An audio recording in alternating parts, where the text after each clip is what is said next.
Y'all see his ears? Yeah, y'all can see his ears.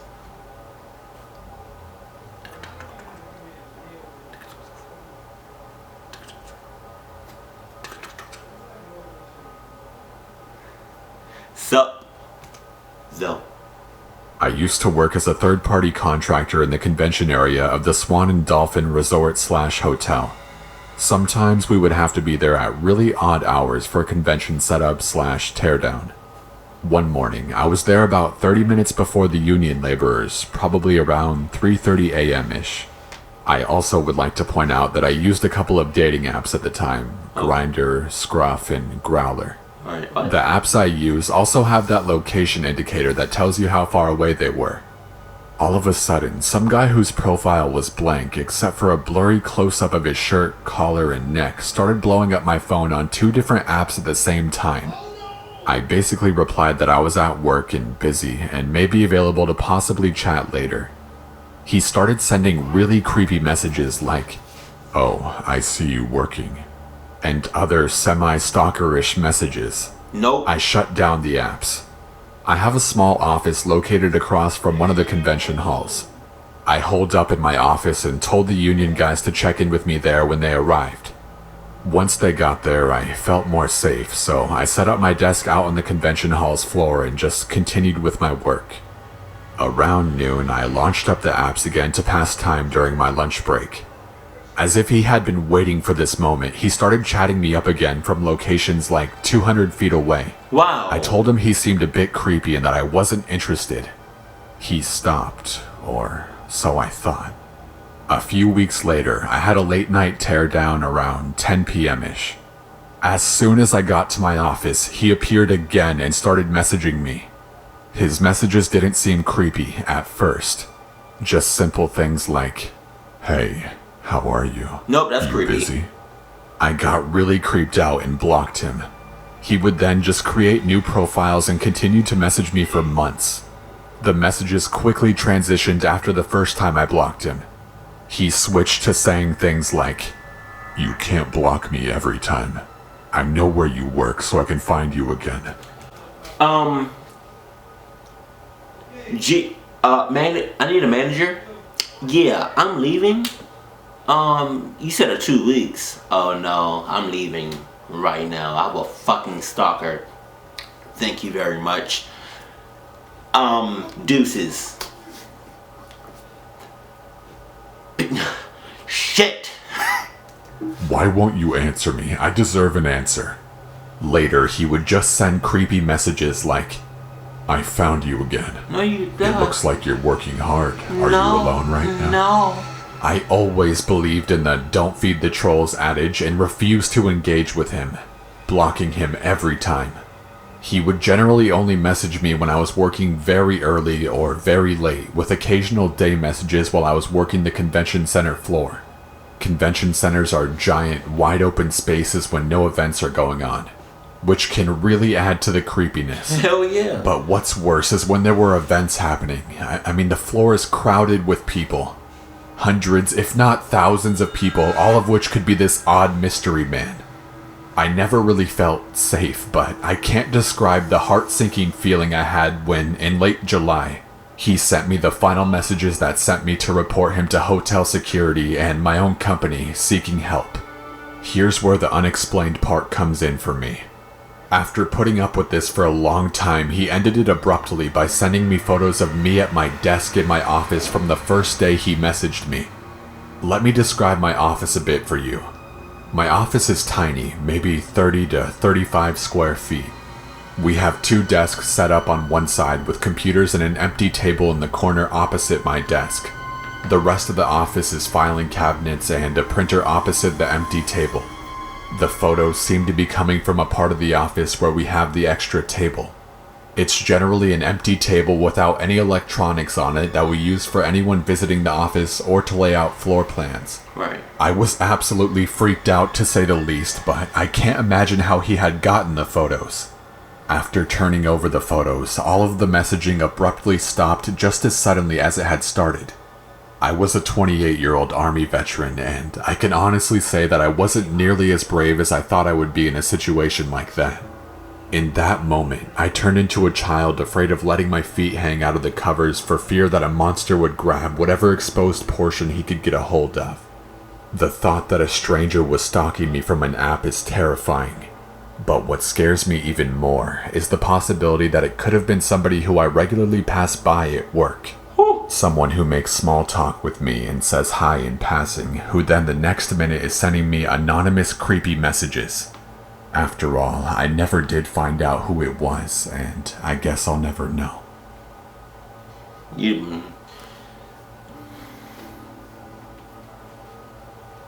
Hina, get out your ass. Look at that shit. All up in his ass. This happened in June of 2016. I have celiac disease, a disease where gluten is detected as an allergy and your body attacks itself trying to kill the gluten. Thus, my intestines are extremely damaged and sometimes bloody or infected.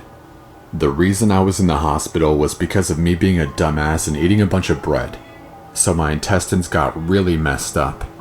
Basically, I had to go to the hospital to get some pictures taken of my intestines. This story takes place when they were extremely damaged and bloody.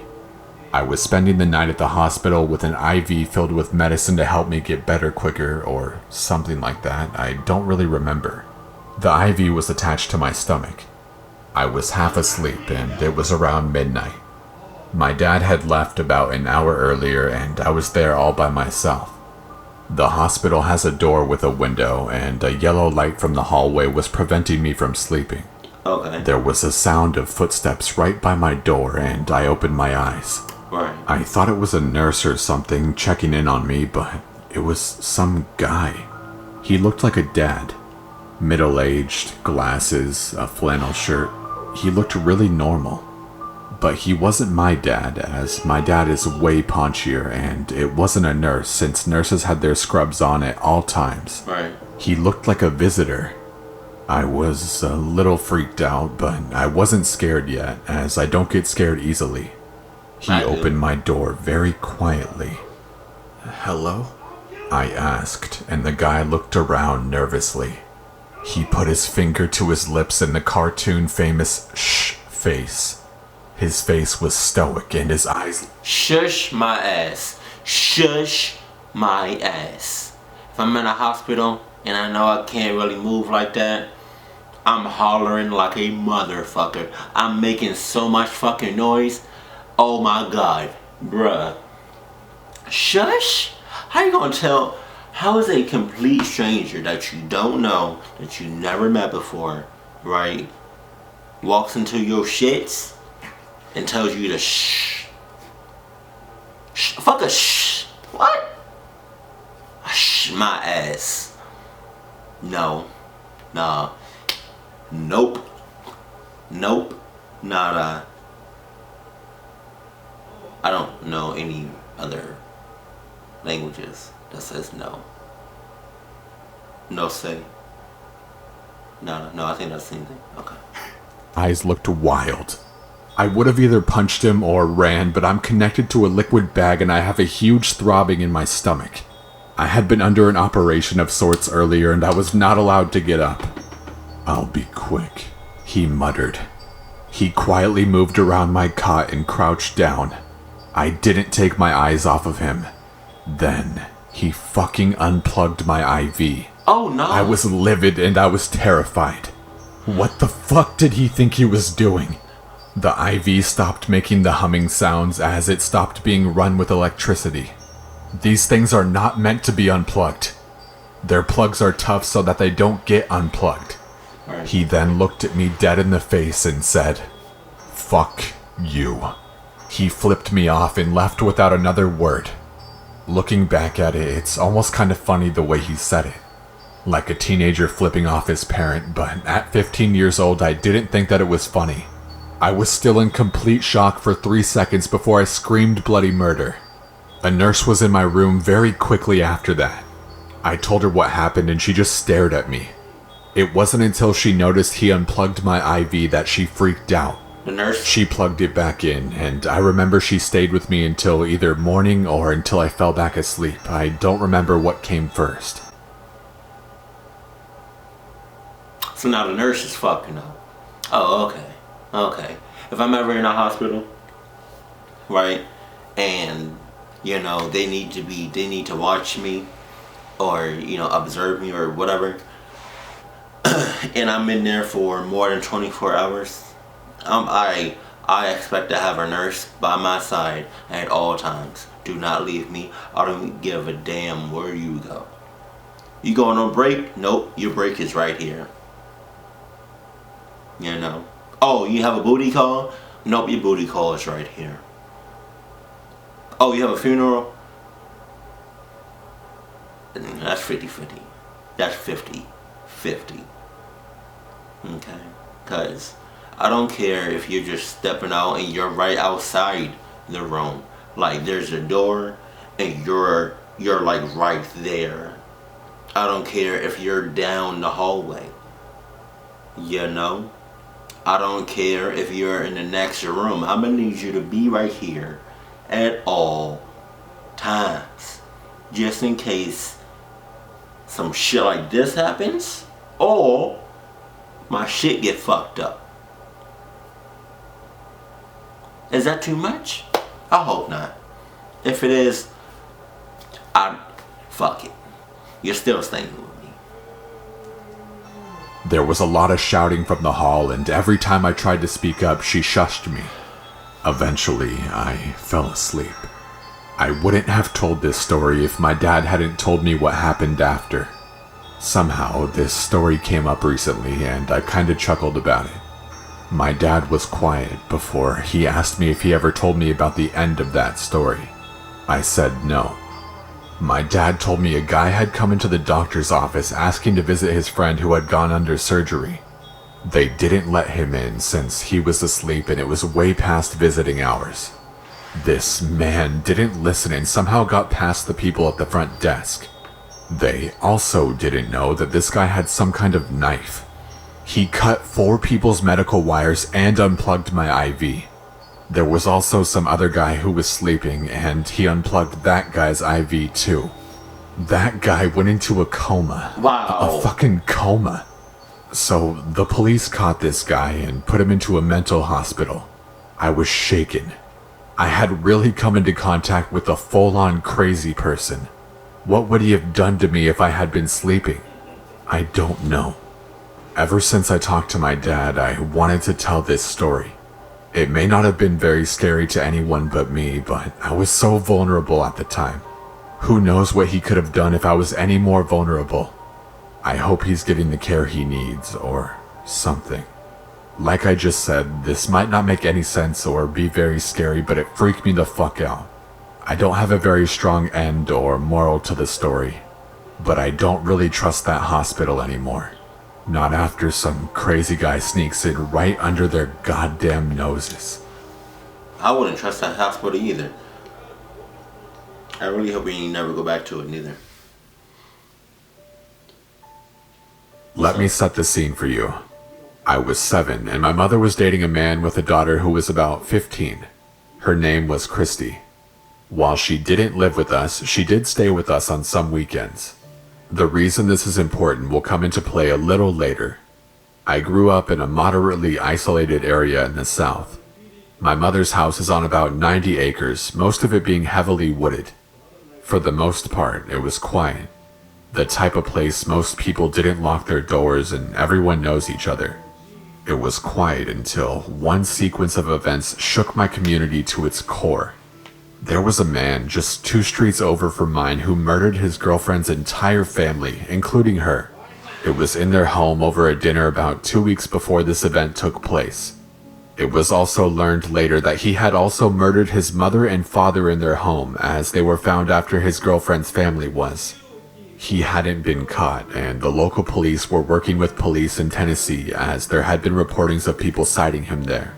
My mother had gotten a security system installed just to ensure our home was properly secured. We had alarms on every window and door in our house. On this Saturday, my mother got called into work as she was an apartment manager and there was an emergency that she needed to tend to. Her boyfriend had gone to work early that morning.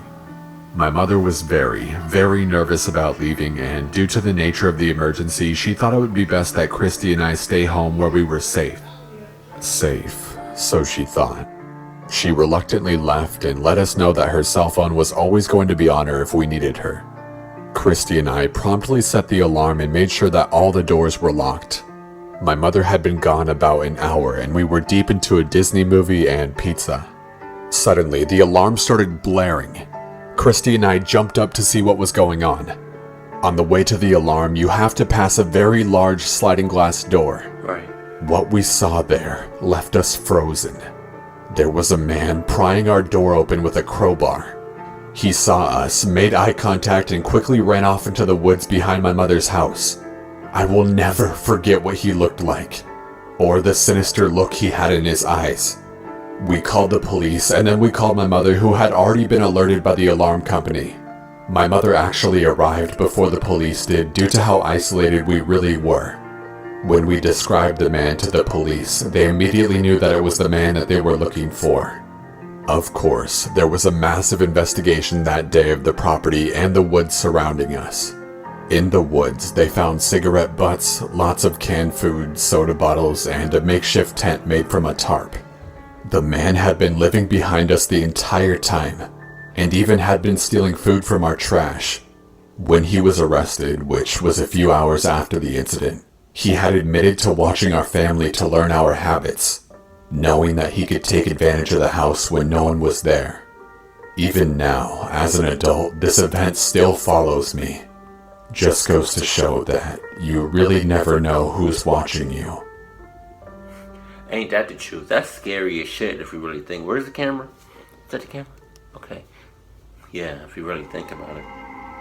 I was backpacking with my friend in the Yukon.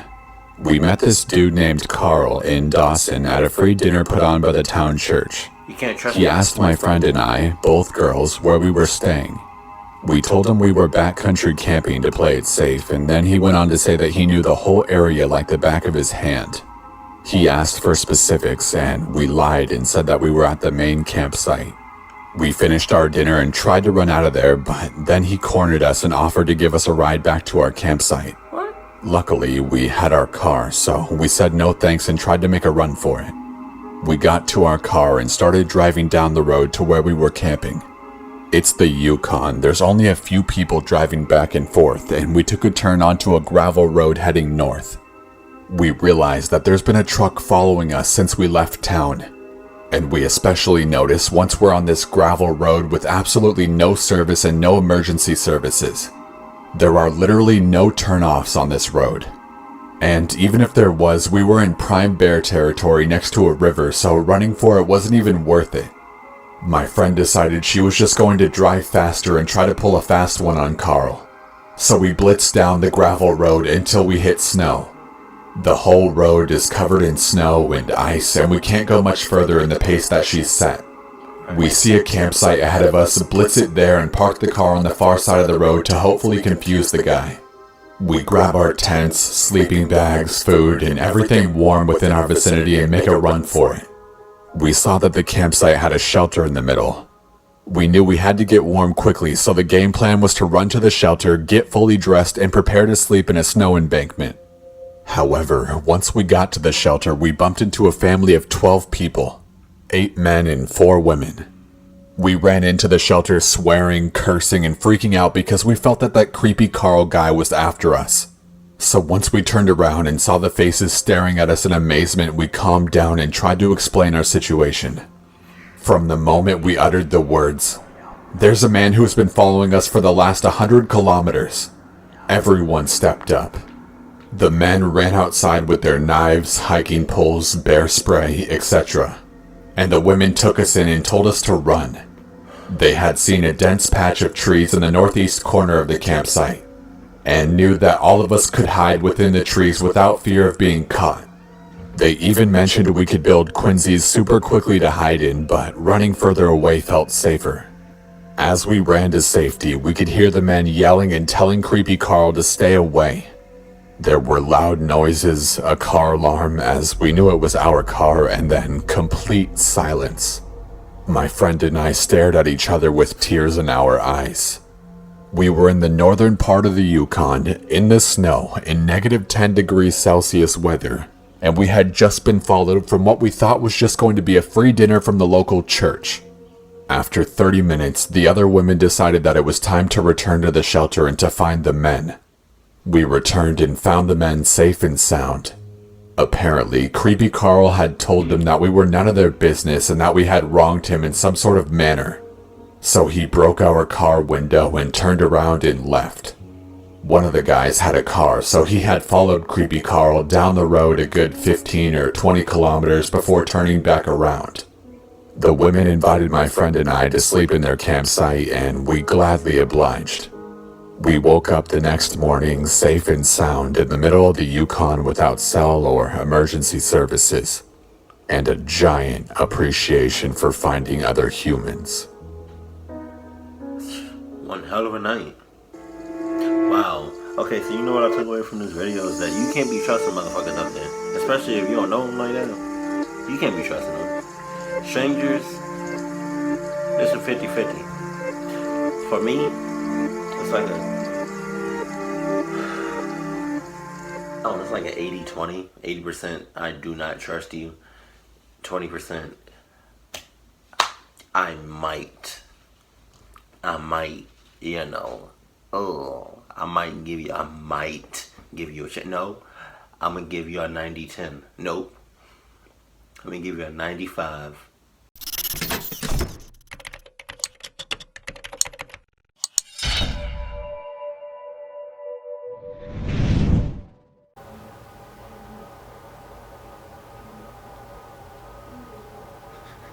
Y'all see his ears? Yeah, y'all can see his ears.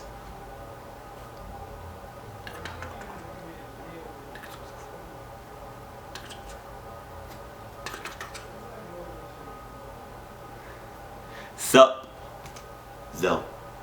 I used to work as a third-party contractor in the convention area of the Swan and Dolphin Resort/Hotel. Sometimes we would have to be there at really odd hours for convention setup/teardown. One morning, I was there about 30 minutes before the union laborers, probably around 3:30 a.m.-ish. I also would like to point out that I used a couple of dating apps at the time, Grindr, Scruff, and Growler. The apps I use also have that location indicator that tells you how far away they were. All of a sudden, some guy whose profile was blank except for a blurry close-up.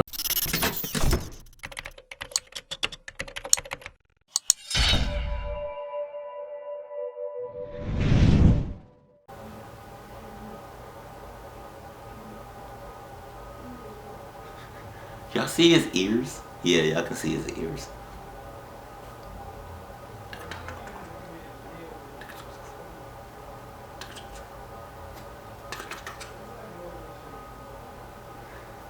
SupTho. I used to work as a third-party contractor in the convention area of the Swan and Dolphin Resort/Hotel. Sometimes we would have to be there at really odd hours for convention setup/teardown. One morning, I was there about 30 minutes before the union laborers, probably around 3:30 a.m.-ish. I also would like to point out that I used a couple of dating apps at